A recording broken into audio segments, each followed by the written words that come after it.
Open world games hit different. You can explore every corner, the details are insane, and your free time gone already.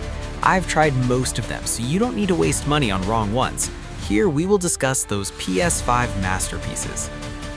Let's start with Horizon Forbidden West, a sequel to Zero Dawn. I remember first time I played Zero Dawn, man, the feeling was amazing. I was never into sci-fi game like it, which was my worst mistake, but after playing Zero Dawn, my mindset was totally changed. Like the story is enhanced in Forbidden West. Don't worry, I am not going to spoil anything. I remember when Forbidden West trailer was first dropped back, people goes crazy on that one because the hype Zero Dawn created was something else. Gameplay-wise, Forbidden West did an amazing improvement over Zero Dawn and lacks in very few factors, but still it's an amazing open-world experience someone can ever had. Like your fighting machines and crafting system is included in this game. Combat system is so charming, like I would rate it 10 out of 10. It's a skill that how you deal with each boss or monster. Very well-crafted game. It's a must-try to those who loved open-world games on PS5. Cyberpunk 2077. This game taught me one simple lesson. Sleep is optional. Yeah, it launched with bugs and plenty of rough moments, but for me, it's still an absolute masterpiece. It feels completely different from anything else out there. The level of detail is insane, and it hits you right in the feelings in that classic CD Projekt Red way. You know how people say sometimes the world itself feels like a character? That's exactly what Night City is. It's more than just a backdrop. There's a deeper story running underneath everything. The atmosphere, the art style, everything is on another level. Honestly, I'd even call it a bold, almost game-changing experience. Something that feels like it came straight out of Hideo Kojima's imagination. Sadly, the rough development, cut features, and launch issues kept it from shining the way it should have at first. But after 3 long years of updates and fixes, Cyberpunk finally became the game it was always meant to be. And yeah, maybe not every character we loved got a happy ending, but the game itself did, and honestly, that makes the journey even more special. The Witcher 3? Let me keep it simple. This is easily a game of the decade. The story pulls you straight into the Witcher's world, where every character feels different, every conversation feels interesting, and you actually start caring about people, even random ones you meet on the road. And the graphics? Still amazing, especially after the next-gen update. Even in 2025, this game looks beautiful. It honestly blows my mind that it came out almost 10 years ago. Like, how did this release back in 2015? Between the quests, Gwent, and Witcher contracts, the game never gives you a chance to feel bored. And the DLCs, just as strong as the main game, if not better. They don't feel like add-ons at all, they feel like full expansions. And Toussaint? Man, that colorful world, those fairy tale vibes, and the choices you make actually matter. There are so many different endings, and each one feels earned. I'm still shocked that some people skip this game. I honestly don't get it. If you haven't played it yet, seriously, what are you doing? Go buy it. It's super cheap now. Play it. Lose hours in it. You'll thank me later. It's one of those rare games that makes you wish you could erase your memory, just so you could experience it all over again. Like I said, game of the decade. Kingdom Come Deliverance 2. Remember that feeling as a kid racing home after school just to jump into your favorite game? Yeah, this brought that feeling back. Except this time I was rushing home from work instead. I didn't want to do anything else. I just wanted to boot up Kingdom Come and get lost in it again. I'd think about which quest to do next, which village to check out, which forest trail to follow, just wandering through those beautiful living woods. This is one of the rare games where I truly enjoyed just walking around. Kingdom Come is gorgeous, and honestly, it's a seriously underrated gem, especially when you remember it was the studio's first game and it still managed to outshine a lot of big-name medieval RPGs. The gameplay? Full of good stuff. Unique systems, amazing quests, choices that actually matter, deep progression, and a world that blends history with realism. The opening hours can be rough though, trust me. I got absolutely destroyed by a drunk guy in my own village more times than I'd like to admit. But once it opens up, it turns into an unforgettable journey with hundreds of hours of content. And when I finally reached the end, I didn't want to leave. Even after finishing the story and clearing the quests, I still wanted to stay in that world. This, my friends, is how you make a true old-school RPG. Easily a 10 out of 10. And if one day this channel suddenly stops uploading, you'll know where to find me, lost somewhere in the sequel.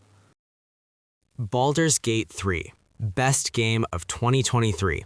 Honestly, I could end this part right here, but nah, let's talk about it properly. Every gamer, and I really mean every gamer, should experience this game at least once. My first playthrough, around 190 hours, and every single minute felt worth it. Unforgettable. When I hit the final quests and the credits rolled with that beautiful music playing, I felt this strange emptiness, and then, slowly, a bit of sadness. My journey was over.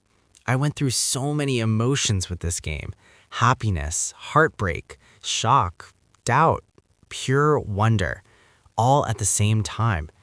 I wasn't just playing a game, I felt like I was living inside its world.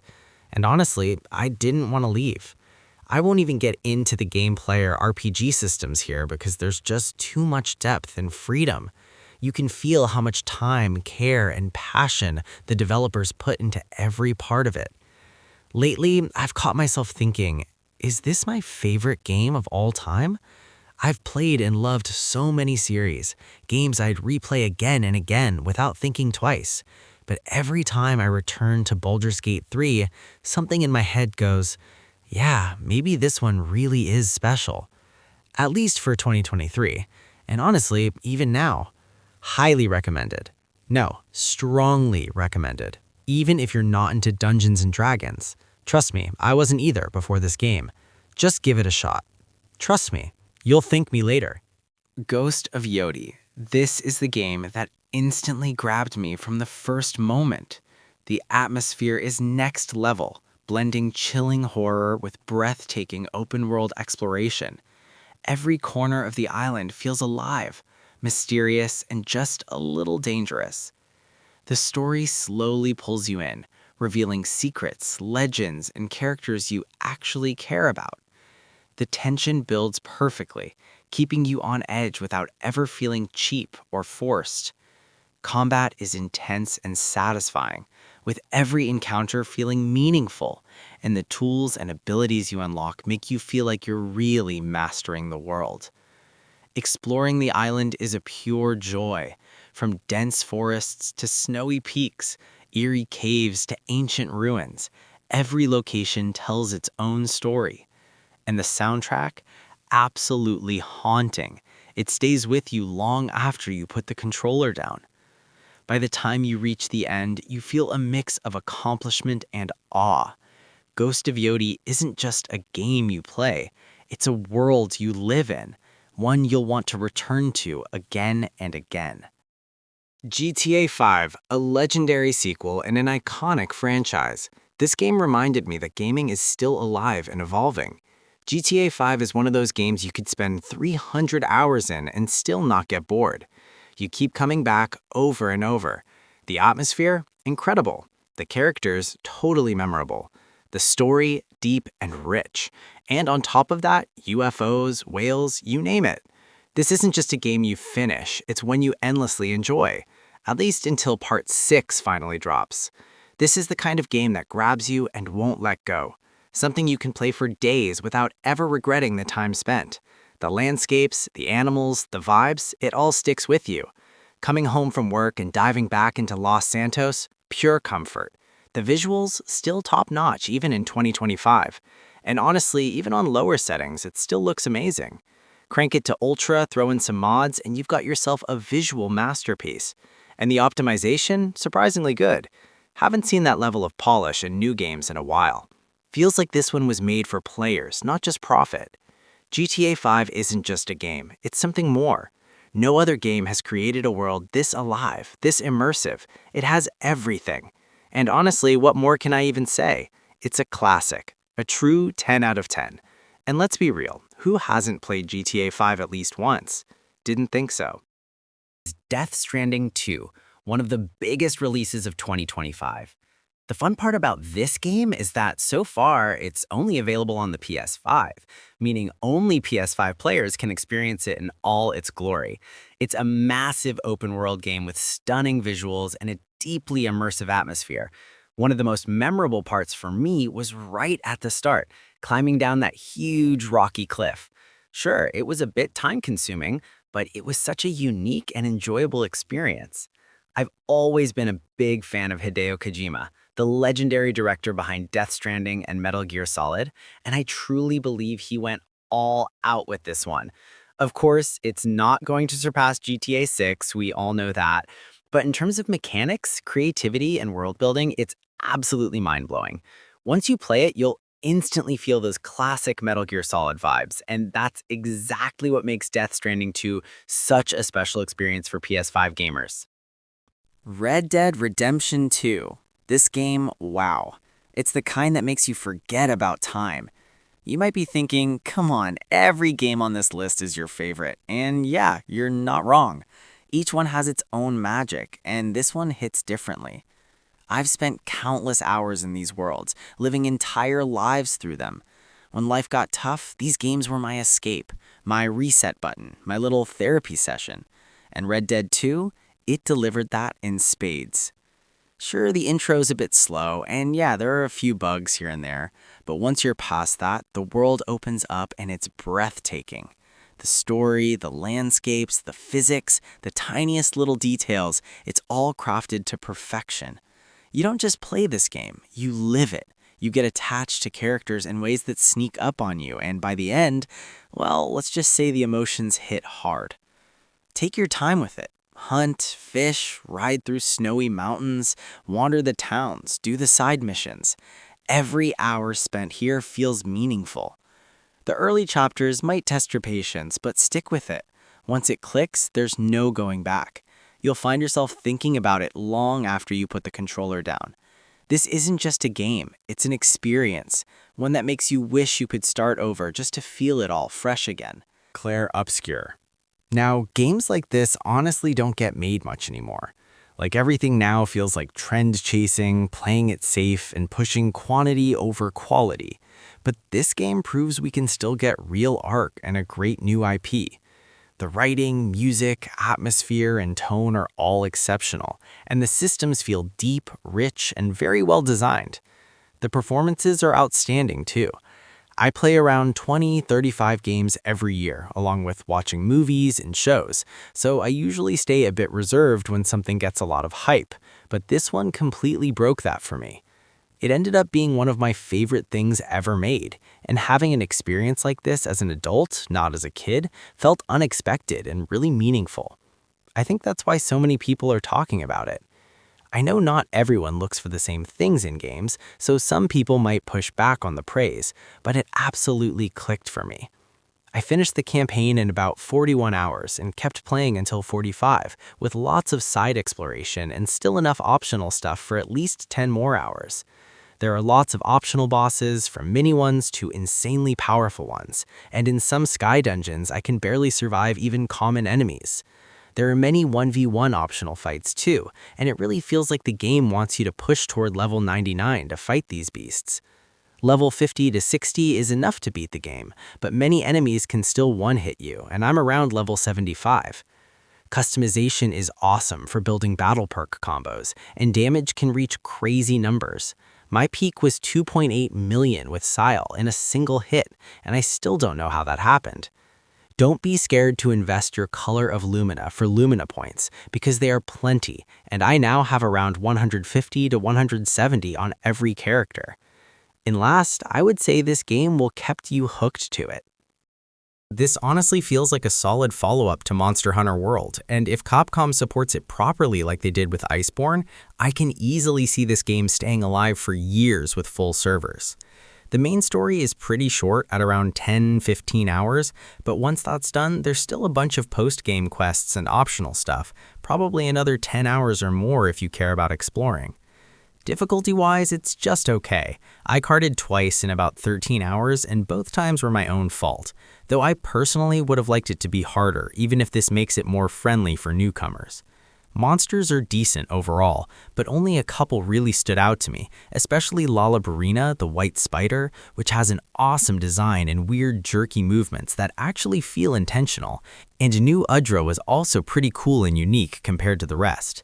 Most of the others were kind of forgettable though. The world itself looks great and feels alive, and thankfully that ugly gray tone from the demo only shows up in a small part of the game. The forest biome is easily the best, super colorful and vibrant, while the ice area was honestly disappointing and nowhere near as good as Iceborne's winter zones. Story-wise, I've never really cared about Monster Hunter stories, and this one didn't change that. I skipped most of it and really didn't enjoy the slow, follow this character missions. The music, as always, is fantastic and one of the highlights. My biggest issue by far is the menus, which are an absolute mess, with loadouts, item pouches, and skill info spread across different screens for no real reason, and somehow you still can't put items back into the mount pouch, which just makes everything more frustrating than it needs to be. Hogwarts Legacy. On one side, it's a pretty standard PS5 open-world game, but on the other side, it's filled with so much fan service that I can't stop smiling like a kid every time I play. You can walk into Honeydukes, eat way too much candy, and chug a butterbeer without a care. You can fly around on a broom or a hippogriffs, maybe just not right after that butterbeer.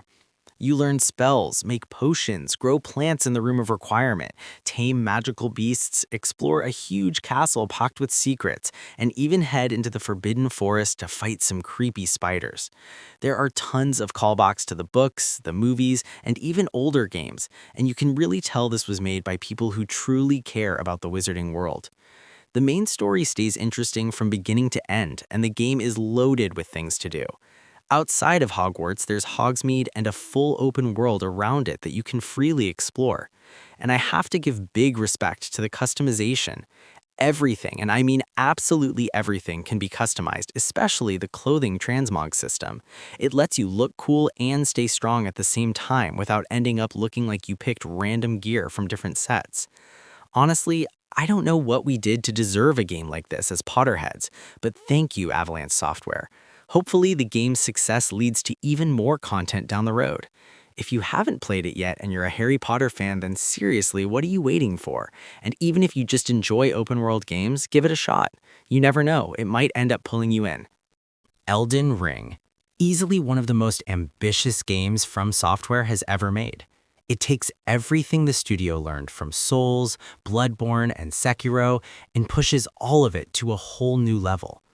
If you're usually the type who doesn't believe in 10 out of 10 reviews, well, this time they're kind of earned.